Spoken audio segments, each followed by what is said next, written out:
Dos Puntas, podcast inmobiliario. Estamos en el 5º episodio con una persona muy especial, quizás una de las personas más influyentes de RE/MAX Argentina.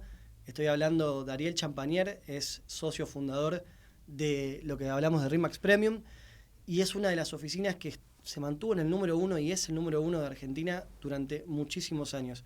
Ariel, bienvenido al podcast, ¿cómo estás? Bien, muy bien, gracias por la invitación. No, gracias a vos por recibirnos acá en tu gran estudio. En mi casa. La verdad que está buenísimo. Me senté a leer tu libro y mientras lo esperaba acá el compañero Maxi, la pasé muy bien, muy cómodo. Bueno, era la idea.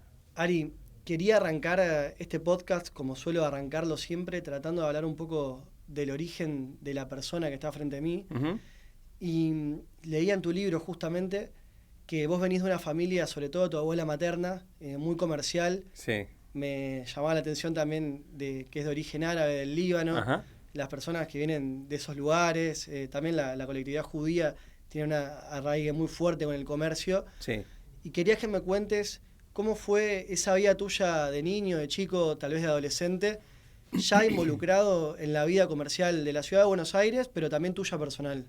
Sí, a ver, yo, como bien leíste en el libro, tuve mucha influencia de mi abuela, especialmente, te diría, en mi formación comercial. De muy chiquitito ya tiene un comercio en el 11 y de muy chico, te hablo 8 años, iba al comercio, me encantaba ponerme atrás del mostrador, atender a los clientes. En la puerta tenía como percheros con cinturones, yo me dedicaba especialmente a vender esos cinturones.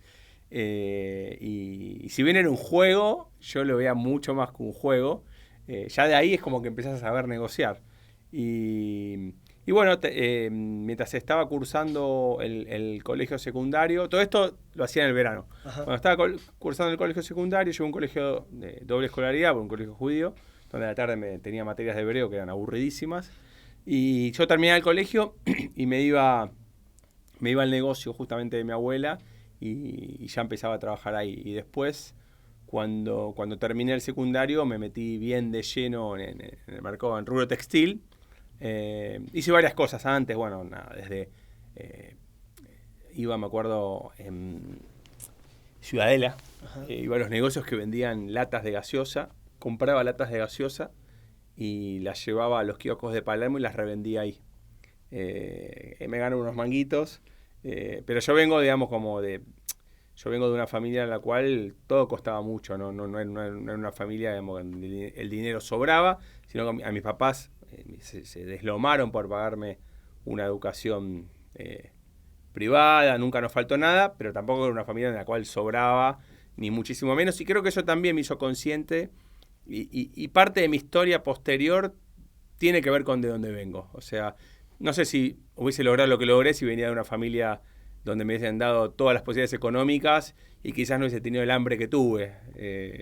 Entonces yo ya sabía que de grande me iba a tener que arreglar por mí solo y eso estuvo buenísimo. Y bueno, nada, a los 18 más o menos ya armé mi primera pequeña fábrica de ropa. Empecé a vender a los locales, vendíamos al interior del país, pero era márgenes muy chiquititos, yo era muy pequeño, también 18, 19 años, imagínate el conocimiento de negocio, entonces era mucho volumen, poca ganancia. Por suerte vivía con mis viejos, no tenía ni auto, así que esa era un poco mi infancia.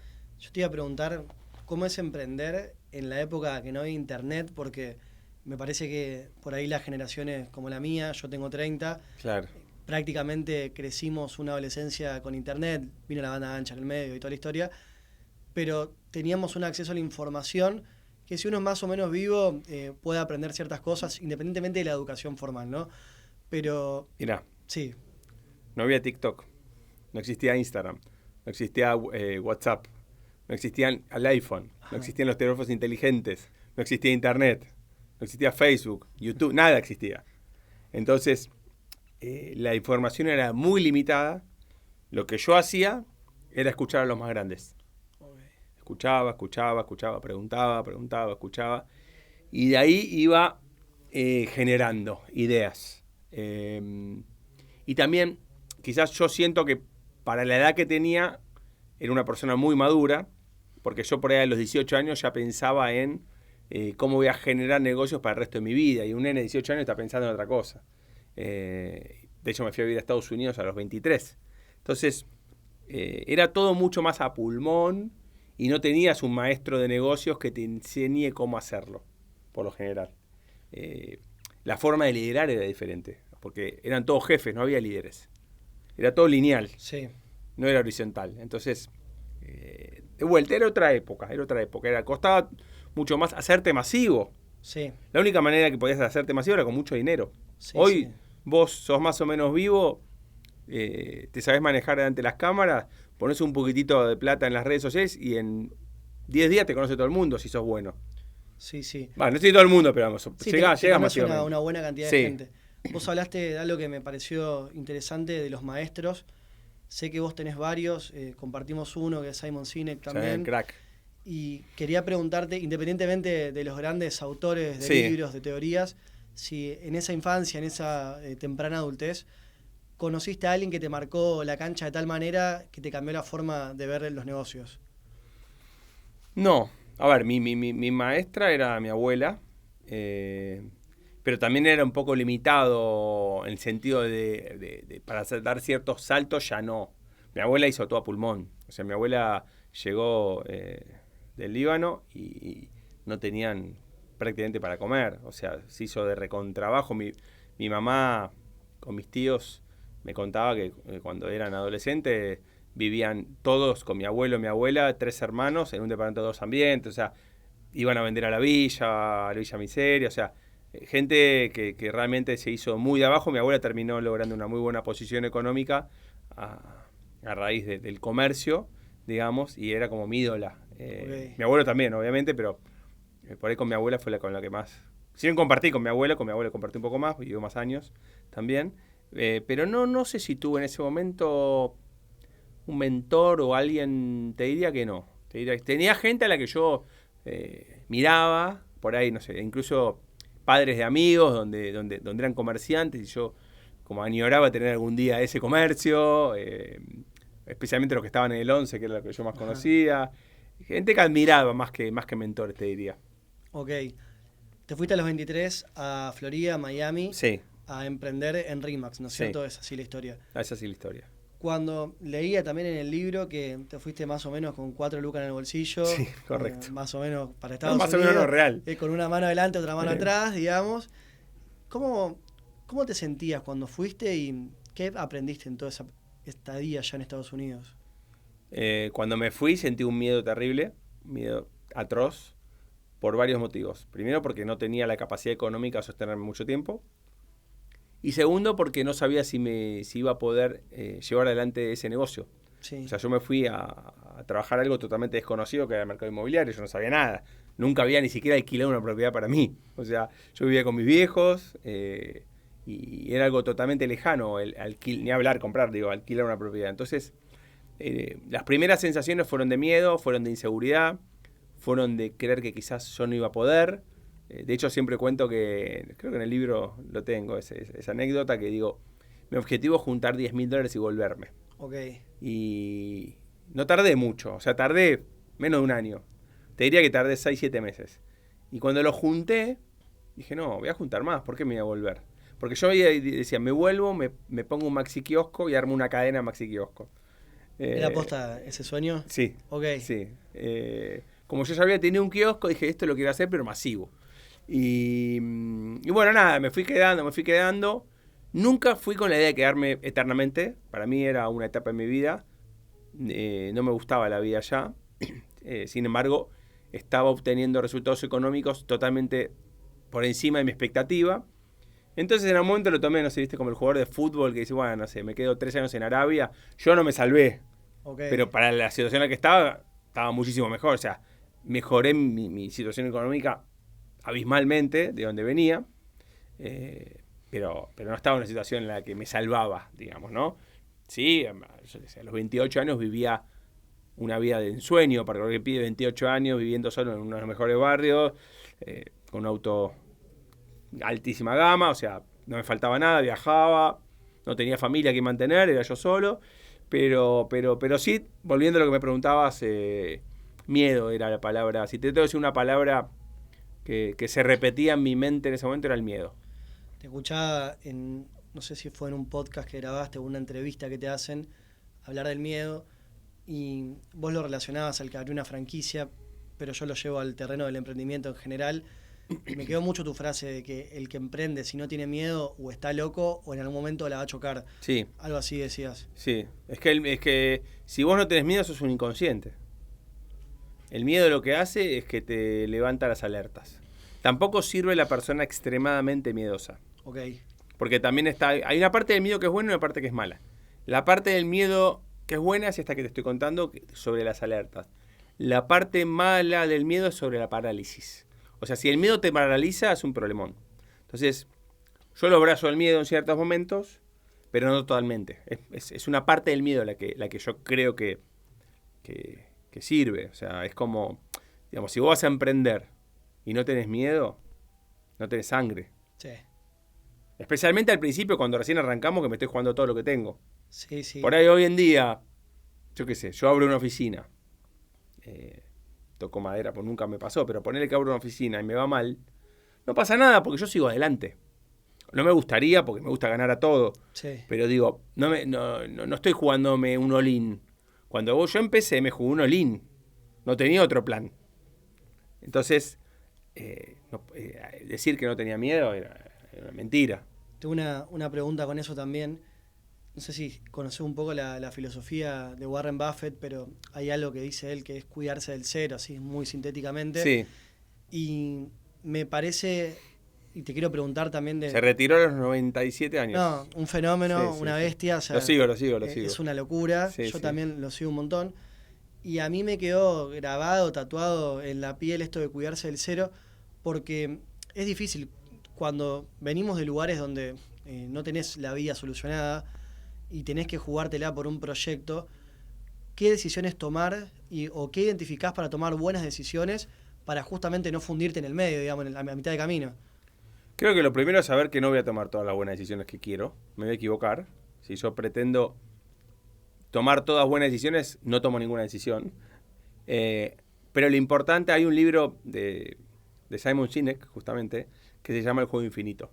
Y lo más importante cuando vos entras en un negocio o en un emprendimiento es que te puedas quedar hasta el final. El Juego Infinito un poquito trata de eso. Es decir, che, me equivoco, pero esa equivocación no me saca del juego.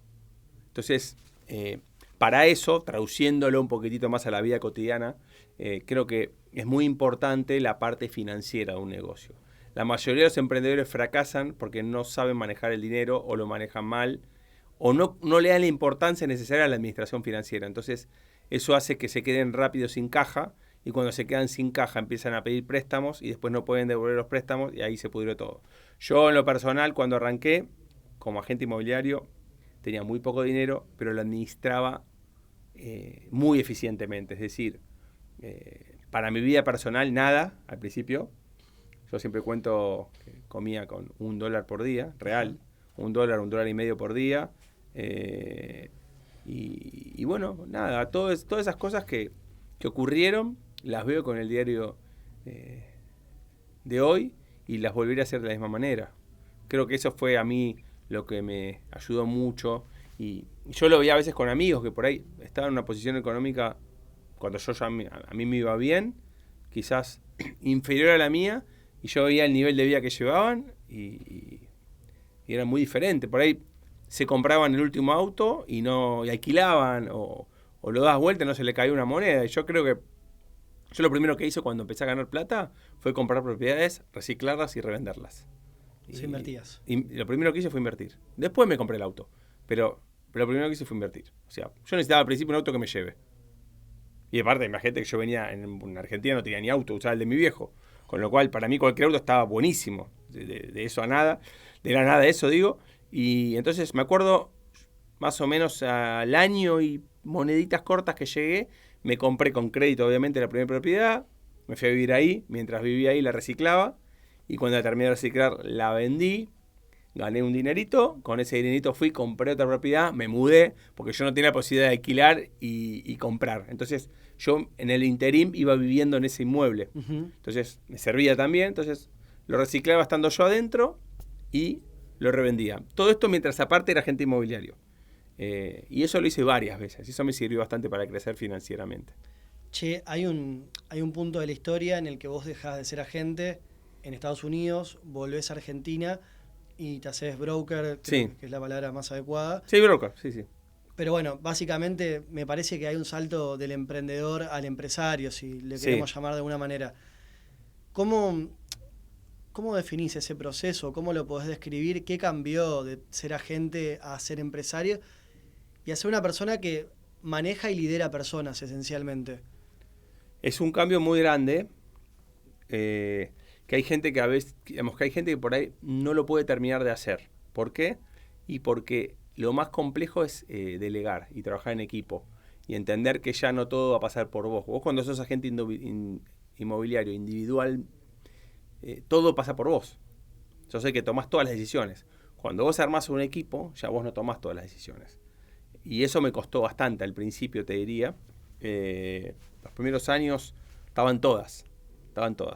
Y cuando realmente sentí que esto empezó a tomar otra dinámica y otro volumen, fue justamente cuando empecé a trabajar en equipo, donde contraté al primer gerente, donde ya tenía más staff. Ahí es donde el negocio tomó otro vuelo. Yo me acuerdo nosotros del 2010 al 2011, que ya nos iba bien, crecimos la facturación un 100% y era una locura. Pero bueno, era todo esto que empezaba a tener un efecto enorme.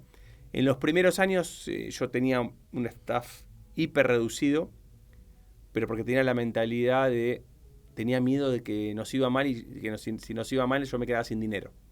Entonces ese miedo a quedarme sin dinero hacía de que tarde en tomar decisiones. Y quizás, bueno, con el diario del lunes podría haberlas tomado antes. Pero bueno, era lo que sentía. No puedo cambiar lo que hice, puedo cambiar lo que voy a hacer. Sí. Che, en Argentina tenemos una cuestión con las crisis económicas bastante marcadas, que por ahí, no sé, nos cambian un poco la perspectiva de lo que es el corto, el mediano y el largo plazo. ¿Cómo hace una persona que emprende, que tiene un negocio, para poder pensar a largo plazo y no quedarse en el corto, que es la urgencia más inmediata?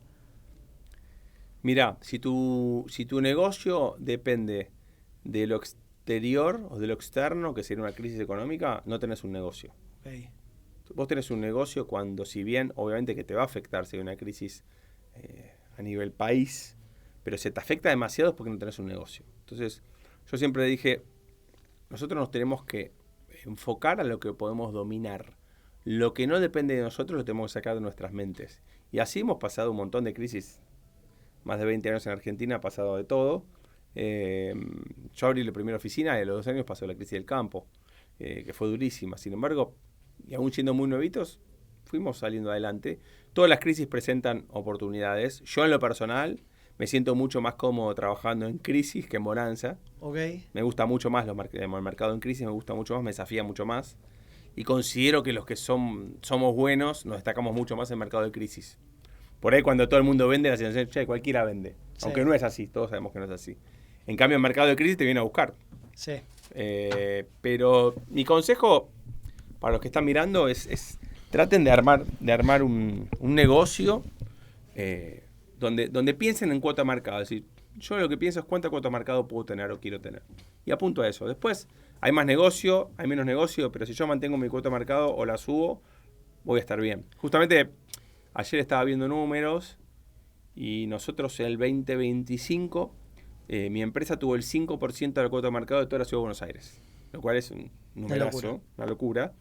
Y el año anterior, con menos operaciones, porque el 2024 hubo muchas menos escrituras, habíamos tenido el 5.5. Así nos bajó un poquitito, pero en realidad hicimos muchas más operaciones. El mercado subió mucho. Sí, hubo otros actores que compitieron mejor, también se podría ver de esa manera. manera. Pero nosotros hicimos más operaciones, no es que nuestra cuota cayó porque hicimos menos operaciones. Okay. Hicimos bastante más operaciones, pero hubo muchas más operaciones para repartir. Bien, está bueno.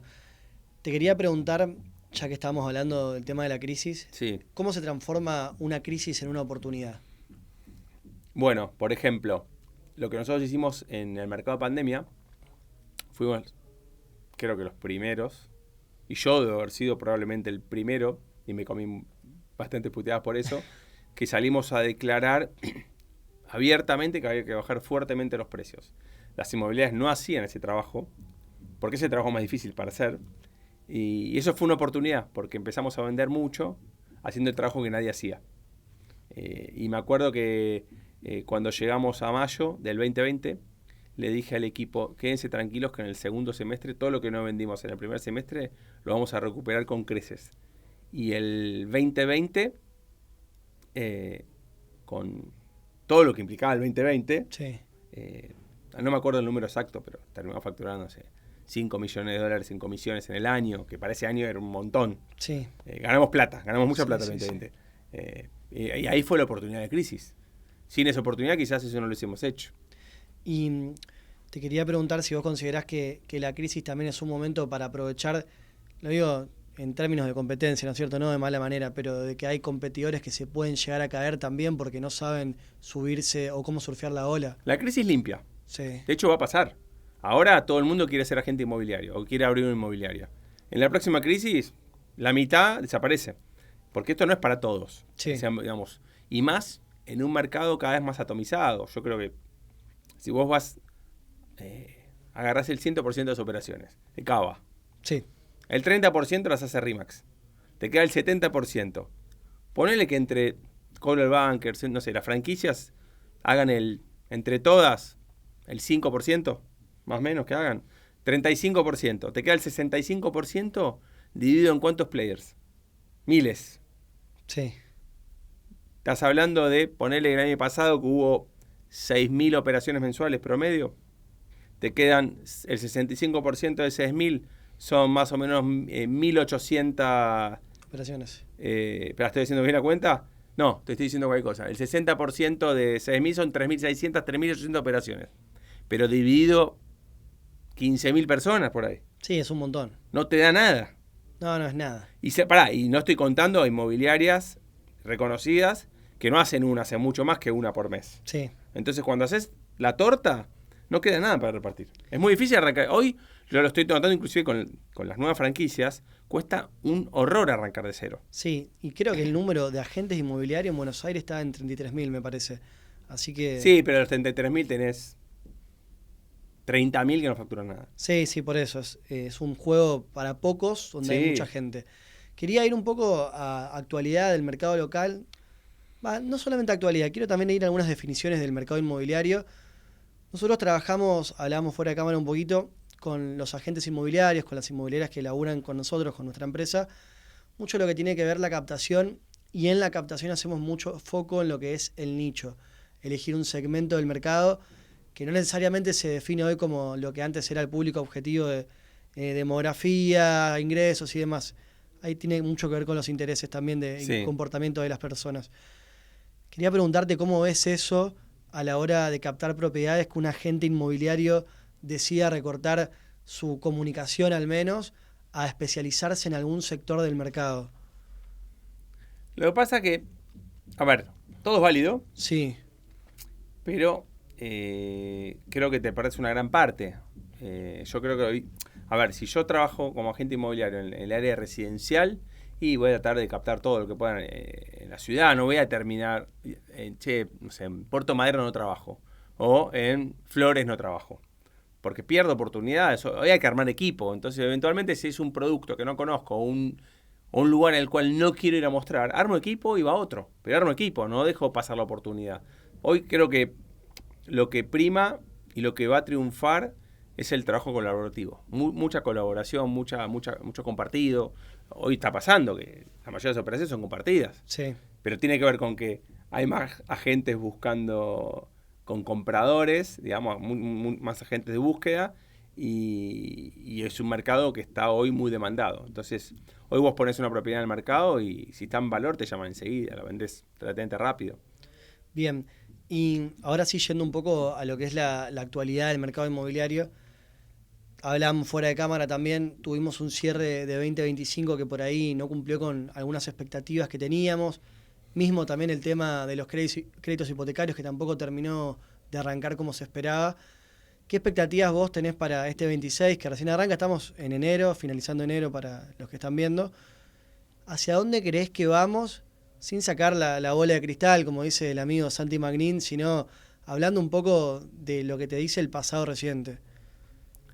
El pasado reciente me marca que tuvimos un octubre, noviembre y principio de diciembre turbulento, muy diferente al resto de los años. Nosotros generalmente el último cuatrimestre del año vendemos el 40% del año.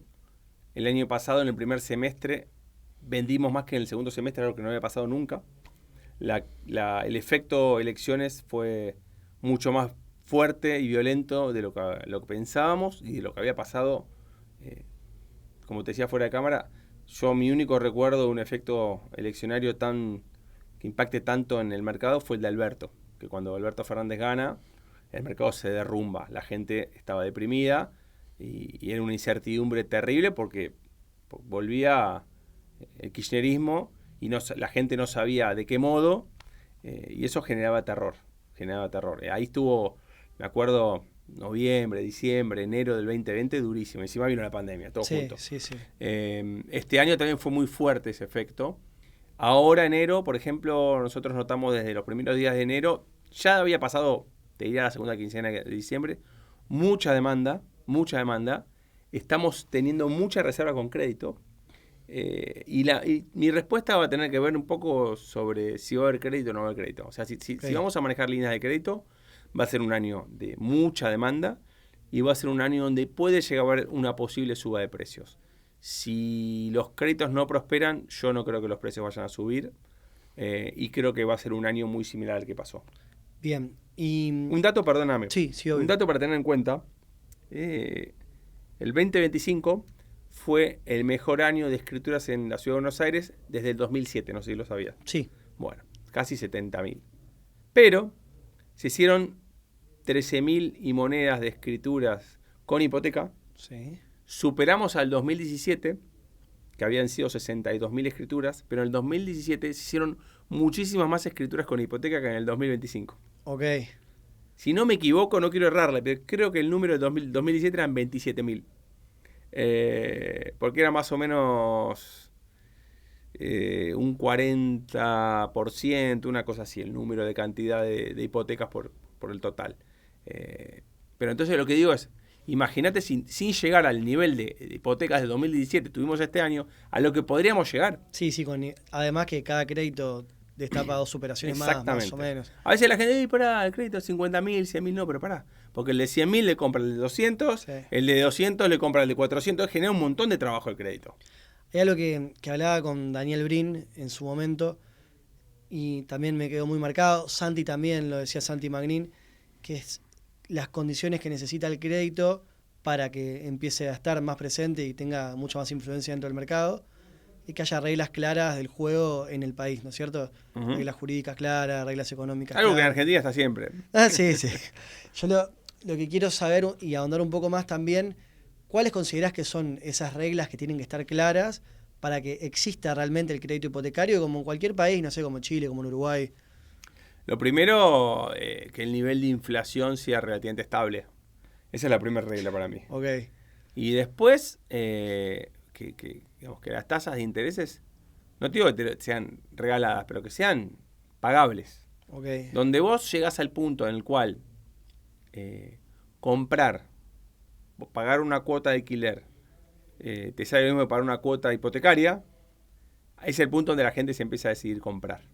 Por otro lado, justo lo hablaba con un amigo la semana pasada, el viernes, que me decía que va a comprar. Le digo, ¿por qué vas a comprar? Me dice, hace años que alquilo. ¿Sabes por qué voy a comprar? Porque la propiedad que estoy alquilando significa un 8% de rentabilidad. Entonces, ahora por un 8% compro. Por un 3%, por un 4%, como era antes, no compro. Yo pienso igual. Sí. Ahora, si a mí, mi casa que alquilo me cuesta un 8% y tengo la posibilidad de comprar, compro. Obvio.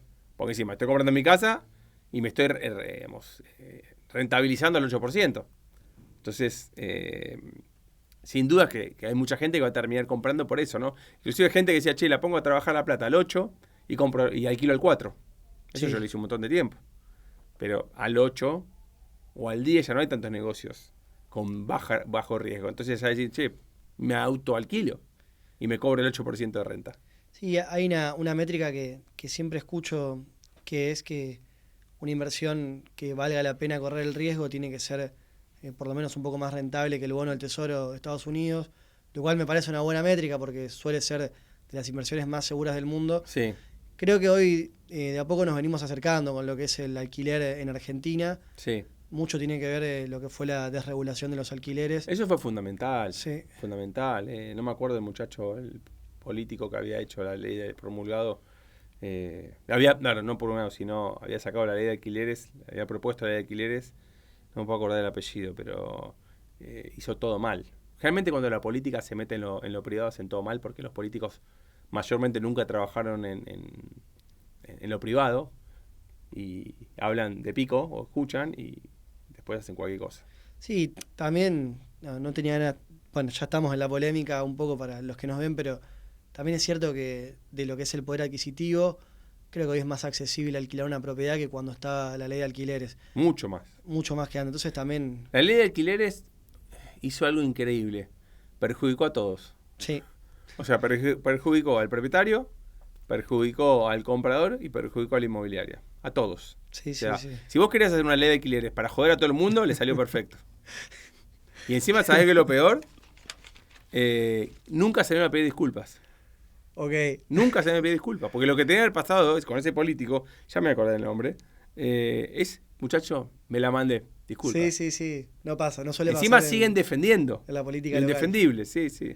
Pero bueno. Yo creo que tiene que haber ciertos acuerdos a nivel político y económicos para... Lo que mejoró la rentabilidad fue la desaparición de la ley de alquileres. Sin dudas. Eso fue... Aparte, la ley de alquileres, generaba también un mercado paralelo negro, como pasaba con el dólar blue, donde había un montón de acuerdos entre propietarios e inquilinos que eran casi usureros. Sí, y que eso paradójicamente va en contra de la regulación. Porque si vos tenés contratos no formales, también... Es que todo lo que regulás, muchas veces lo rompes. ¿Qué pasaba con el dólar? Sí, el dólar vale 800 pesos, pero ¿quién lo puede comprar? Nadie. Entonces no vale 800 pesos, vale 1.600, que es lo que valía el blue cuando vale 800. Es una mentira que el dólar vale 800. Tal cual. Y claro, hay que ver cómo termina la historia, pero después vos te enterás que están investigando que era el mismo gobierno el que manejaba el dólar informal, y claro, era un negocio para pocos. Sí, no nos vamos a meter, tema de importadores también. Bueno. Un montón de cosas, sí. Turismo, hay mil rubros. No es de lo que trata el podcast, pero independientemente de eso, quería ir a otro tema. No sé, ¿cómo estamos ahora? ¿Estamos bien? Ok, quería ir a otro tema que saltamos también radicalmente, pero sé que vos venís hablando y venís investigando mucho sobre la inteligencia artificial y el rubro inmobiliario. Sí. Se plantea para mí como una falsa dicotomía de que la tecnología va a reemplazar a lo que sería la profesión de la gente o el oficio del agente inmobiliario. Yo no considero que sea así porque me parece que es un sector que tiene la suerte de ser un sector de las relaciones, ¿no es cierto? No es solamente las operaciones. Y quería consultarte a vos cómo ves eso. Yo la inteligencia artificial la uso todo el tiempo, profundamente, y te diría que lo veo hoy imposible que la inteligencia reemplace al humano. No sé, yo no me imagino comprándole una casa a un robot que me abre la puerta. Y los humanos queremos hacer negocios con personas. Sí. Y creo que es algo que vino para acelerar un montón de procesos, para agilizar un montón de procesos, pero no vino para reemplazarnos. Sí, el que no sepa usar esas herramientas se va a quedar fuera del mercado. O sea, te doy un ejemplo. Yo tengo que hacer una capacitación, la trabajo a la mañana con la IA y quizás en 3 horas tengo todo listo. Eso mismo, sin la IA me podía demandar 15 días. Hace poco, ahora en el verano, estaba en Punta del Este y fui a escuchar una charla de Daniel Haddad, ¿no? Sí. Y Haddad comentaba que hicieron una prueba con los mejores, no sé si eran 5 redactores de Infobae, redactaron notas. Y eran los mejores, no agarraron un promedio. En promedio tardaron 35 minutos en redactar esas notas. La misma calidad de nota con la IA se hizo en 2 minutos y medio. No tiene sentido. Ahora, lo que explicaba Haddad era que el humano no va a ser reemplazado porque después hay que chequear todo. No es haceme la nota y la publico. Sí. Entonces, en algún punto el humano va a seguir existiendo, pero sí entender que la IA, por ejemplo, no sé, para los agentes inmobiliarios, quieren hacer una descripción o un copy para un reel de Instagram. La IA te la hace mucho mejor que cualquiera. En segundos. Sí, sí, sí. Tengo un amigo, Hernán, que después cuando mire el podcast puede ver este recorte, que es abogado, también tiene su estudio y discutimos mucho sobre inteligencia artificial. Él es un poco más joven que yo y tiene también una mirada por ahí un poco distinta del derecho, no viene al caso. Cuestión que una reflexión que él me compartía, que me parece que da en la clave, es que lo que se viene ahora son cada vez más delegación de las habilidades técnicas, por ejemplo, el desarrollo en lenguajes de programación, por decir solamente una, y lo que va a primar va a ser el criterio de la persona a la hora de decidir con qué lenguaje trabajar o cómo escribir un código, o llevado al caso que vos nombrabas recién, qué elegir de la presentación que vas a hacer porque tenés un montón de información, digamos. Algo así como curar la información que tenemos. A ver, lo más importante de la IA es cómo y qué le pedís. Porque vos podés entrar en tu IA y yo en la mía y le pedimos lo mismo y el resultado va a ser totalmente diferente. Sí. Entonces, ¿por qué? Porque tiene mi información. Y después, de vuelta, no es pedirle, es qué pedirle, cómo mejorar lo que ya te está dando. No te quedes con lo primero que te da. Yo todo el tiempo cuando me pasan cosas, le pido que me lo mejore, me lo pula, me lo mejore. O sea, entonces no es tan fácil como parece. Pero después hay otras actividades. Hoy, por ejemplo, quizás si yo tengo que consultar algo legal, entro en la IA. Sí. El otro día, mirá lo que me pasó. Estaba jugando al fútbol y me terminé de jugar anoche y me dolía mucho el pie. Le mandé una foto a la IA del pie, del tobillo, y con la foto me dijo lo que tenía. Y era lo que tenía. Salvado. Y en otro momento yo tenía que haber ido a la guardia, esperar 1 hora y media que me atiendan, que me hagan una eco. Obviamente, a ver, hoy no es el 100% lo mismo, pero por lo menos me saqué la duda si era algo grave, qué podía hacer, qué tomar, o sea. Sí, y yo creo que volviendo al caso también del agente inmobiliario, comparto 100% tu reflexión de las personas que de a poco no se vayan incorporando a ese uso de la tecnología, a ese uso correcto. Por lo menos no te digo que hoy van a quedar afuera, pero van a ir perdiendo market share seguro, porque va a haber agentes inmobiliarios que van a usarla y se van a apalancar en eso. ¿Vos te imaginás hoy un agente inmobiliario en el año 2026 trabajando sin internet? No, imposible. Bueno, dentro de 5 años o menos, un agente inmobiliario sin IA es lo mismo que hoy uno sin internet. Total. Esto de la IA va rapidísimo, no va como internet. No, es como si fuera la revolución. 2 Sí. años hace que existe la IA. Sí, como la conocemos tal vez sí. 2 años. Sí. No, y el avance que hay es una locura. Está bien. Hoy no lo hice, pero yo tengo una aplicación que uso. Nosotros charlamos, yo pongo la aplicación arriba de la mesa, graba toda la conversación y me la resume toda. Está buenísimo. No, está bárbaro. Me haces acordar también a otra pequeña anécdota que yo tengo. A mí me gusta mucho leer también, pero cada vez me encuentro que tengo menos tiempo. Y te resume los libros. Con Google LM Notes, que no sé si ubicás, le cargo fuentes, hasta diversas fuentes, 2 libros distintos, y lo hago discutir en sí mismo, y me manda un podcast de 15 minutos. Es espectacular. Es una locura. Para ir cerrando, siempre me gusta ir un poquito hacia el pasado de vuelta por donde arrancamos. Te quería preguntar si hace 10, 15 años te veías donde estás hoy, y si tuvieras que volver a empezar, ¿qué consejo te darías a vos mismo que también seguramente le sirva a muchas personas que están decidiendo emprender hoy?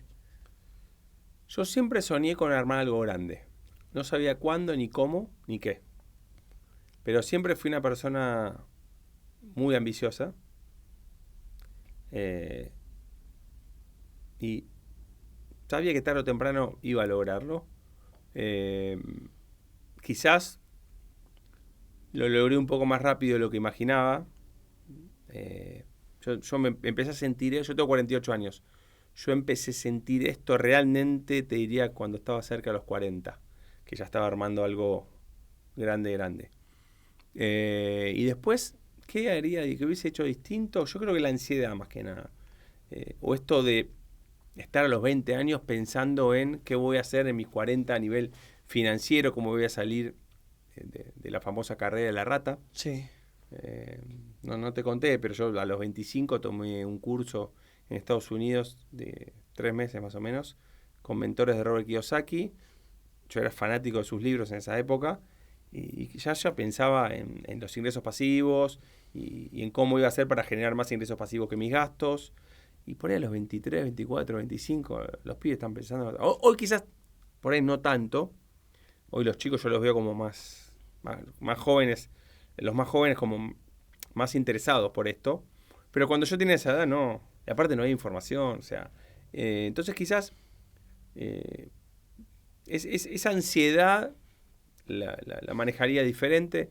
Pero después la verdad que no me arrepiento porque todo lo que pasó, todo lo que hice tuvo que ver con todo lo que sucedió después. Entonces, como te digo, para mí el venir de la familia que vine, donde tuve una educación y unos valores de primera total, fue lo mejor que me pasó. Y para mí fue mucho mejor haber recibido eso de mi familia que plata. ¿Vos crees que los valores son más importantes justamente que el ingreso que podés llegar a tener en determinado momento, que te marcan un norte más fuerte? Los valores son lo más importante que tenés en la vida. A mí el dinero sin los valores no me interesa. Yo respeto a las personas, primero que tienen valores y después que hayan construido una carrera sólida a nivel financiero. Hay mucha gente que tiene un montón de plata y no tiene cero valores.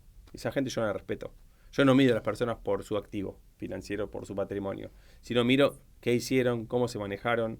Y vos tenés en el mundo del emprendedurismo gente que es admirable y gente que por ahí tiene todo el dinero del mundo y sabe que son unas ratas. Sí. No voy a dar nombres, obviamente, pero gente muy famosa también, ¿no? Que, Sí, digamos, sí. que por ahí en los últimos tiempos salió por todos lados. Entonces, me parece que los valores es algo que te tienen que acompañar toda la vida. Y no dependen de si tenés plata en el bolsillo o no tenés plata en el bolsillo.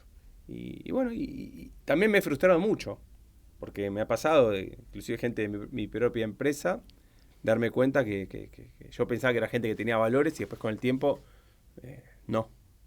Y no me pasó una vez, me pasó varias veces. Pero bueno, uno sigue adelante, uno tiene que ir tranquilo con lo que uno hace. Lo que más orgullo a mí me da, si bien me da orgullo lo que se construyó, es la forma. Yo hoy salgo a la calle, puedo mirar a cualquiera de los ojos, nadie me puede decir que le debo un centavo o que hice algo que no tenía que hacer. O sea, eso es lo más importante de todo, porque es lo que es mi legado. Yo sí tengo que hacer algo en el cual quizás me voy a beneficiar económicamente y sé que es una truchada, ni loco lo hago. Ni loco, porque construir un buen nombre te lleva mucho tiempo, destruirlo te lleva un segundo. Sí, Y la gente se va a acordar de eso. Estoy 100% de acuerdo. ¿La pasaste bien, Ari? Lindo. Me gustó venir a este estudio, ¿eh? La verdad que está espectacular. Muy lindo. Muchas gracias. Bueno, Ari, espero que lo hayan disfrutado. Me encantó. Bueno. Sinceramente me encantó. Lo estamos viendo. Gracias. Ari.